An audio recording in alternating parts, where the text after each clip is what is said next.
छिड़ी हुई है, तो चुनाव जो है ईवीएम पर ही निर्भर रह गया क्या? देखिए, अब विचारधारा की लड़ाई खत्म हो गई है।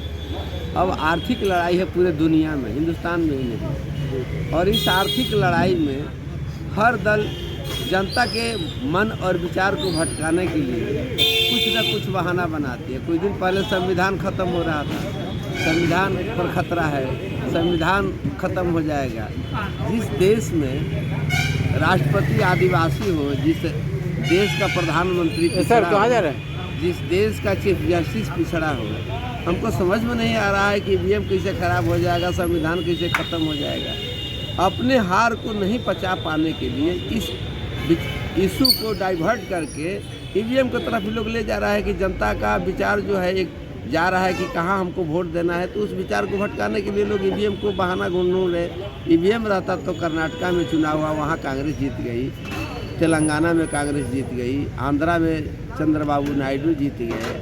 आप समझिए कि अभी झारखंड का चुनाव हुआ, हेमंत सोरेन साहब जीत गए। तो हमको समझ में नहीं आता ईवीएम केवल जहाँ भाजपा की सरकार बनती है वहीं गड़बड़ी होता है क्या, बाकी जगह सब ठीक ठाक है ईवीएम?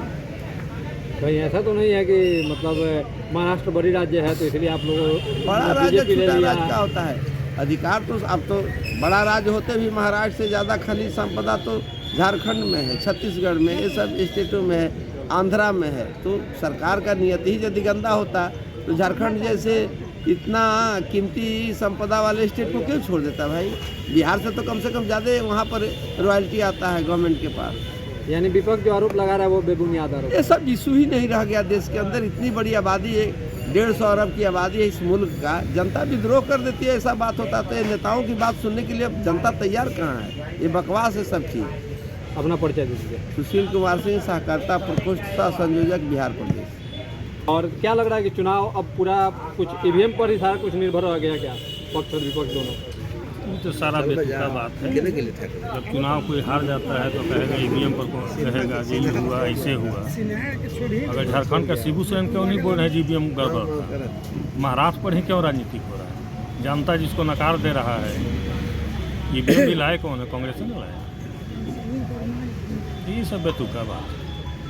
तो कांग्रेस जो है लगातार जिस तरह से जो आरोप लगाती रही है कि महाराष्ट्र को लेकर ज़्यादा हल्ला मचा है, तो क्या ऐसा लग रहा है कि कहीं महाराष्ट्र जो है बड़ा राज्य है इसीलिए बीजेपी अपने पाले में कर लिया? ऐसा भी तो हो सकता है। ना केवल जनता को दिग्भ्रमित करने के लिए, और कोई बात नहीं, निराधार है।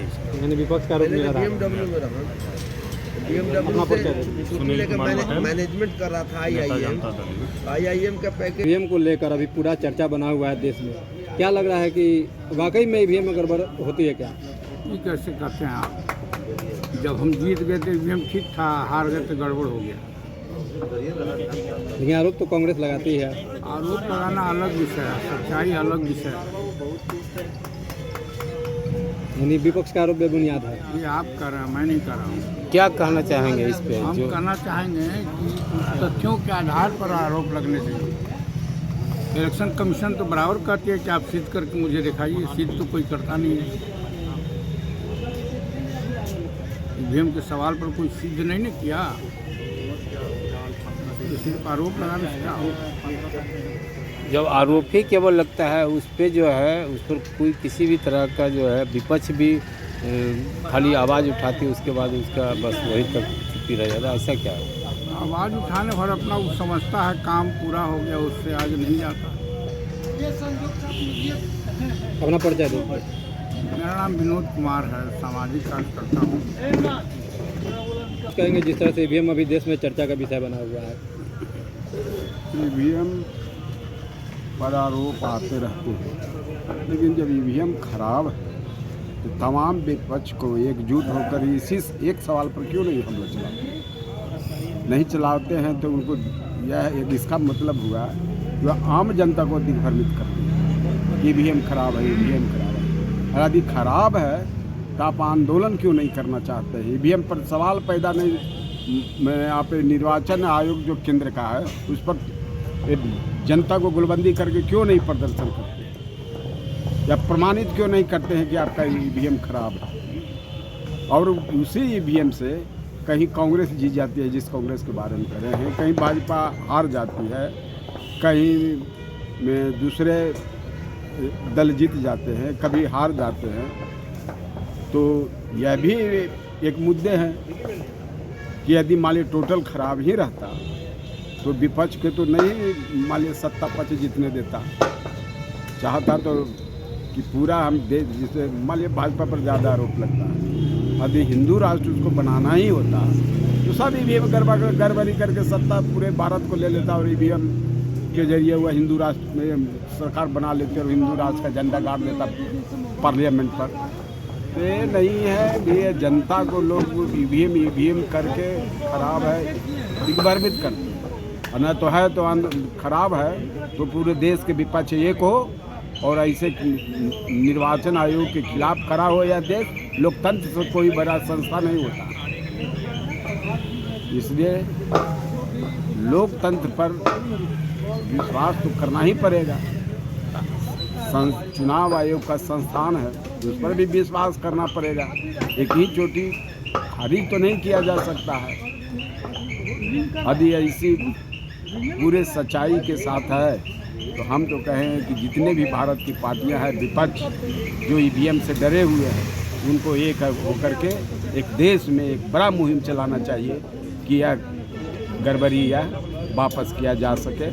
गजेंद्र मान जी, इससे क्या लगता है कि जो है विपक्ष, इसका गलती किसका हो सकता है, जो विपक्ष हो या पक्ष वाले हो, जिसका सरकार है या जिसकी सरकार नहीं है, जो जिसका सरकार नहीं बनता वो अपना जो है ये दुखड़ा रोता है कि ईवीएम खराब है।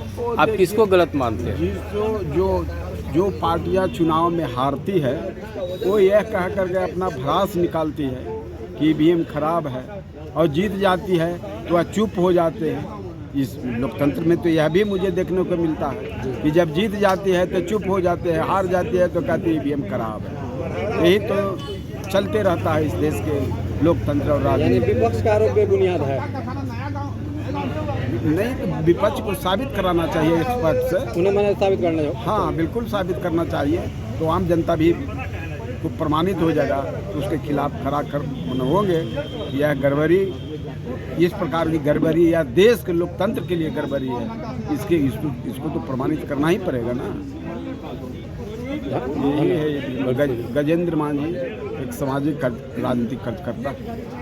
तो जी क्या कुछ कहेंगे ईवीएम को लेकर, जिस तरह से जो देश में अभी ईवीएम को लेकर पूरा चर्चा चल रहा है? ईवीएम एक सच्चा यंत्र है और खिसाए बिल्ली खम्मा नोचे वाली कहावत है, और ईवीएम ही आया तो गरीब गुरबा लाचार व्यक्ति भी वोट देने का योग हुआ और अपने मत को प्रयोग भी किया।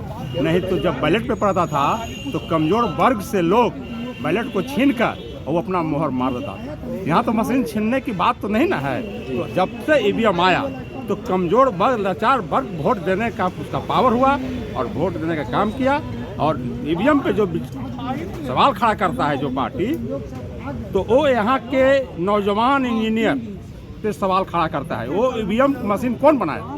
हमारे देश के नौजवान इंजीनियर लोग ही बनाए होंगे, टेक्निकल लोग बनाए होंगे। इसलिए इस पे सवाल खड़ा करने का कोई सवाल ही नहीं होता है। अपना परिचय दीजिए। मेरा नाम राजू रजक है, सामाजिक कार्यकर्ता। ईवीएम पर चर्चा काफ़ी छिड़ी हुई है, क्या वाकई में लगता है कि ईवीएम से कुछ गड़बड़ियाँ होती हैं? देखिए, गड़बड़ी तो सब है, लेकिन हम ए से जेड राजनीतिक दलों से पूछना चाहते हैं कि चुनाव खत्म हो जाता है तो ईवीएम का सवाल उठता है। आपका कार्यकर्ता एजेंट क्या करता है बूथ पर? बूथ पर सील करने के समय कहाँ सोए रहता है? क्यों नहीं उस समय डिक्लेयर आप चुनाव के दिन बताते हैं रात में कि इतना पोल इस बूथ पर हुआ, इतना पोल इस बूथ पर हुआ? आप एजेंडा साफ दिखाइए। चुनाव खत्म होता है तो सब है। और सबसे पहले तो चुनाव आयोग और सुप्रीम कोर्ट से कहना चाहते हैं, चीफ जस्टिस से, कि चुनाव प्रक्रिया को ही बदला जाए। क्या चुनाव बदलाव पर होना चाहिए? क्या किस तरह का बदलाव होना चाहिए? बदलाव की किसी पार्टी को प्रचार करने क्षेत्र में नहीं जाना है। टीवी पर सबको समय दे चुनाव प्रचार के लिए। और कोई फील्ड में कोई पार्टी का झंडा बैनर नहीं रहेगा। कोई पार्टी का नहीं रहेगा। आज कोई दारू बांटता है, कोई पैसा बांटता है, कोई मछली बांटता है, कोई मीट बांटता है, कोई धोती बांटता है, पैसा तो बांटता ही है। तो क्यों नहीं इस चीज को खत्म किया जाए? आप सीधा चुनाव आयोग निर्णय ले कि चुनाव में किसी पार्टी का प्रचार नहीं होगा। तो चुनाव फिर कैसे होगा? ईवीएम से होगा कि या बैलेट से होना चाहिए? अरे पहले ये तो निर्णय ले सरकार लेकिन चर्चा कि हम चुनाव प्रचार नहीं होने देंगे किसी पार्टी का। जो जैसा पार्टी है उसको समय निर्धारित कर देंगे, टीवी पर प्रोग्राम दे। चुनाव प्रक्रिया में जो धांधली होता है पैसा बांटने का, और जो पैसा बांटने का और दारू बांटने का, मांस बांटने का, धोती या कुर्ता बांटने का, ये पद्धति तो बंद करे। लेकिन मुद्दा यहाँ ईवीएम को लेकर है। तो अरे क्या EVM कोई ईवीएम अतीवीएम सब खत्म हो जाएगा।